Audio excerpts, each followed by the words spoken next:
नमस्कार मैत्रिणींनो. अनेक जण असं म्हणतात की आमचं घरच लहान आहे, त्याच्यामुळे ते मोठं किंवा सुंदर दिसणं शक्यच नाही.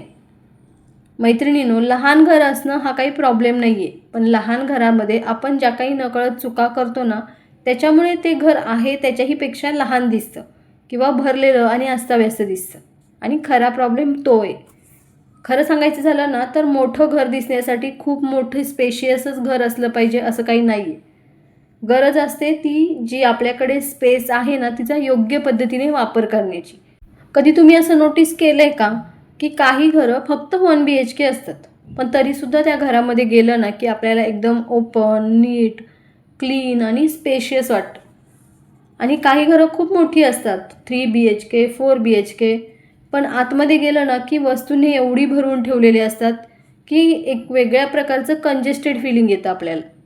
याचा अर्थ एकच आहे, फरक आपल्या घराच्या साईजमध्ये नसतो, फरक असतो ते आपण प्रत्येक गोष्ट किंवा प्रत्येक स्पेस कशी यूज करतो ना त्याचा.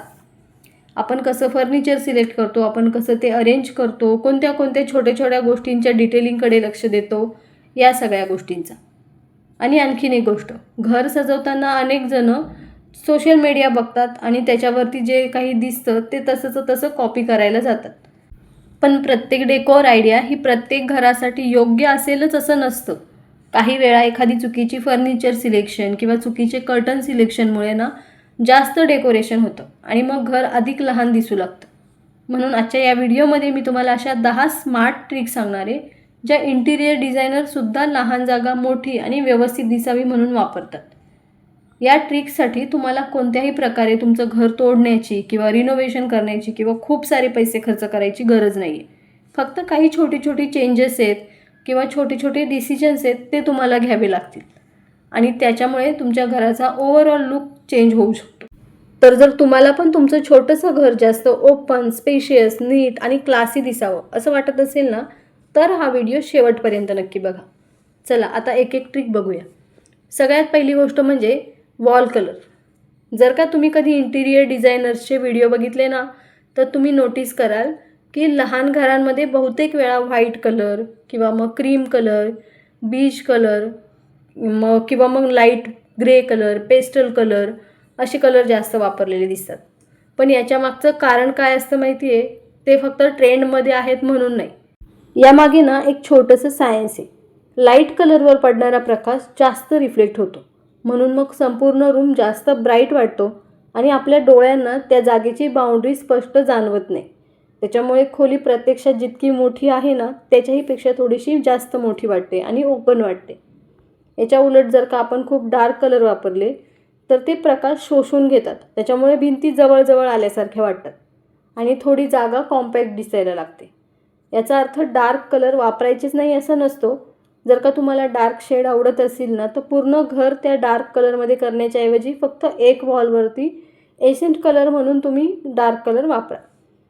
त्याच्यामुळे घर मॉडर्नसुद्धा दिसेल आणि स्पेससुद्धा लहान वाटणार नाही. आणि अनेक लोक ना एक छोटीशी मिस्टेक करतात. वॉलचा कलर एक, सिलिंगचा कलर दुसराच, प्रत्येक रूममध्ये कलर वेगळा वेगळा, प्रत्येक रूमची थीम वेगळी वेगळी. त्याच्यामुळे काय होतं, घर ना वेगळ्या वेगळ्या पार्टमध्ये डिवाईड केल्यासारखं वाटतं. त्याच्याऐवजी शक्य असेल तिथे एकच फॅमिलीमधले कलर वापरायचे. त्याच्यामुळे मग एका रूममधून दुसऱ्या रूममध्ये जेव्हा आपण एंटर करतो ना, तेव्हा कंटिन्युटी तयार राहते. त्याच्यामुळे घर जास्त स्पेशियस वाटतं. जर का घर लहान असेल तर फक्त वॉलचा कलर बदलून चमत्कार नाही होणार आहे, पण हा एक असा बेस आहे की ज्याच्यावर पुढच्या सगळ्या डेकोरेशनचा लुक ठरणार असतो. म्हणून घर मोठं दिसावं असं वाटत असेल तर सुरुवात नेहमी योग्य कलर सिलेक्शनपासून करा. आता बघूयात दुसरा पॉईंट. घर लहान दिसण्यामागचं दुसरं मोठं कारण म्हणजे फर्निचर सिलेक्शन. आपल्यापैकी अनेकांची सवय असते की दुकानात गेलो आणि एखादा सोफा आवडला किंवा एखादं डायनिंग टेबल आवडलं, कबर्ड आवडलं, खूप सुंदर दिसलं की आपण लगेच तो घ्यायचा विचार करतो. पण एक प्रश्न आपण स्वतःला फार कमी वेळा विचारतो, ते म्हणजे ही वस्तू माझ्या घराच्या साईजच्या योग्यतेची आहे का? म्हणजे माझ्या घरासाठी योग्य साईजची आहे का? कारण दुकानामध्ये खूप मोठी जागा असते, त्याच्यामुळे फर्निचर खूप छान दिसतं. पण तीच वस्तू घरात आणली किंवा आपल्या हॉलमध्ये किंवा बेडरूममध्ये ठेवली की आपला अर्धा बेडरूम, अर्धा हॉल त्याच्यामध्येच जातो, भरून जातो. आणि मग चालण्यासाठी स्पेसच राहत नाही किंवा मग घर एकदम भरलेलं वाटतं आणि मग घराचा पूर्ण लुक चेंज होऊन जातो. त्याच्यामुळे एक गोष्ट नेहमी लक्षात ठेवा, मोठं फर्निचर म्हणजे काही लक्झरी लुक नाही आहे. योग्य साईजचं फर्निचर म्हणजे स्मार्ट प्लॅनिंग आहे. फर्निचर निवडताना त्याचा आकार बघा, उंची बघा, त्याच्या आजूबाजूला किती स्पेस शिल्लक राहणारी याचा विचार करा. जेव्हा तुम्ही हे सगळं विचार कराल ना, तेव्हाच तुम्ही योग्य डिझाईन सिलेक्ट कराल. आजकाल मल्टीपर्पज फर्निचर हा सुद्धा एक खूप छान पर्याय आहे. म्हणजे जसं की स्टोरेज बेड किंवा स्टोरेज सोफा, स्टोरेजवाला डायनिंग टेबल किंवा मग सोफा कम बेड. याच्यामुळे काय होतं, वेगळं वेगळं स्टोरेज आपल्याला घ्यावं नाही लागत आणि घरात जागासुद्धा मोकळी राहते. शेवटी एक गोष्ट लक्षात ठेवा की फर्निचर खरेदी करताना त्याचं फक्त डिझाईन नाही बघायचं, तर ते तुमच्या घरात किती सहज बसणारे, तुमच्या रोजच्या वापरातल्या जे काही गोष्टी आहेत त्या किती तुम्हाला कम्फर्टेबल राहणार आहे तिथे ठेवल्यावरती फर्निचर, हे जास्त महत्त्वाचं आहे. आता बघूया तिसरा पॉईंट. समजा एकाच साईजचे 2 घर आहेत, दोन्हींचा कार्पेट एरिया सारखाच आहे, दोन्ही घरांमध्ये जवळपास तेवढ्याच वस्तू पण ठेवलेल्या आहेत, पण तरीसुद्धा एक घर जास्त मोठं किंवा मग ब्राईट ओपन वाटतं आणि तेच दुसरं घर ना लहान दिसतं थोडंसं किंवा भरलेलं वाटतं. असं का होतं? याचं एक मोठं कारण म्हणजे घरात येणारा नॅचरल लाईट. अनेकदा आपण ना खूप जाड फॅब्रिकचे, डार्क कलरचे किंवा मग हेवी डिझाईन असलेले कर्टन निवडतो. दिसायला ते खूप सुंदर दिसतात, त्याचा लुक पण खूप छान क्लासी वाटतं. पण अनेक वेळा काय होतं, घरात जो येणारा नॅचरल लाईट असतो ना, तो ते खूप कमी करतात. त्याच्यामुळे दिवसासुद्धा घर थोडंसं डार्क वाटायला लागतं. त्याच्यामुळे एक गोष्ट लक्षात ठेवा की जिथे कमी प्रकाश दिसतो ना, तिथे घर नेहमी जेवढं आहे त्याच्याहीपेक्षा थोडं लहान दिसायला लागतं. त्याऐवजी जर घरात भरपूर नॅचरल लाईट येऊन दिला, लाईट फॅब्रिकचे कर्टन वापरले, तर दिवसा शक्य तितके कर्टन बाजूला ठेवायचे. त्याच्यामुळे काय होतं, घराचा लुक पूर्ण चेंज होऊन जातो. डोळ्यांना प्रत्येक कॉर्नर स्पष्ट दिसतो, घर जास्त ब्राईट वाटतं आणि नकळत घरामध्ये स्पेस जास्त असल्याचा फील येतो. याचाच अर्थ असा नाही आहे की हेवी कर्टन वापरायचेच नाही आहेत, पण कर्टन सिलेक्शन करताना फक्त डिझाईन किंवा कलर बघू नका. तुमच्या घरात किती नॅचरल लाईट येतो, रूमचा साईज किती आहे किंवा मग त्या कर्टनमुळे तुमची जागा जास्त ओपन दिसेल की बंदिस्त दिसेल, हा पण विचार करा. कारण कधीकधी फक्त कर्टन बदलल्यामुळे सुद्धा घराचं रिनोव्हेशन न करता सुद्धा खूप मोठा बदल दिसून येतो. आता बघूया चौथा पॉईंट. मी तुम्हाला ना या पॉईंटमध्ये खूप इंटरेस्टिंग ट्रिक सांगणार आहे, जी इंटिरियर डिझायनरसुद्धा खूप वर्षांपासून वापरतात. ती म्हणजे मिरर. पण याचा अर्थ घरात जास्तीत जास्त मिरर्स लावा असं नाही आहे. मिरर कुठे लावला आहे हे जास्त महत्त्वाचं आहे. समजा तुमच्या हॉलमध्ये एखादी खिडकी आहे आणि त्या खिडकीसमोर किंवा बाजूच्या भिंतीवर तुम्ही एखादा मोठा मिरर लावला, तर त्या मिररमध्ये नॅचरल लाईट रिफ्लेक्ट होईल. त्याच्यामुळे घरात पण जास्त वेळ प्रकाश दिसेल आणि जागा आहे त्याच्यापेक्षा मोठी असल्याचा भास होतो. म्हणूनच अनेक हॉटेल्समध्ये किंवा शोरूम्समध्ये किंवा प्रीमियम होम्समध्ये ना मिररचा वापर विचार करून केलेला असतो. पण तिथेसुद्धा काही लोक एक कॉमन मिस्टेक करतात. खूप छोटे छोटे वेगळे डेकोरेटिव्ह मिरर्स ठेवतात वेगळ्या वेगळ्या ठिकाणी. त्याच्यामुळे काय होतं, घर मोठं दिसण्याच्या ऐवजी भिंती जास्त बिझी वाटतात. त्याच्याऐवजी एकच मोठा मिरर योग्य ठिकाणी लावा. त्याच्यामुळे तो जास्त एलिगंट आणि क्लासी दिसतो. आणि आणखीन एक गोष्ट, मिररसमोर काय दिसतं हे सुद्धा तितकंच महत्त्वाचं आहे.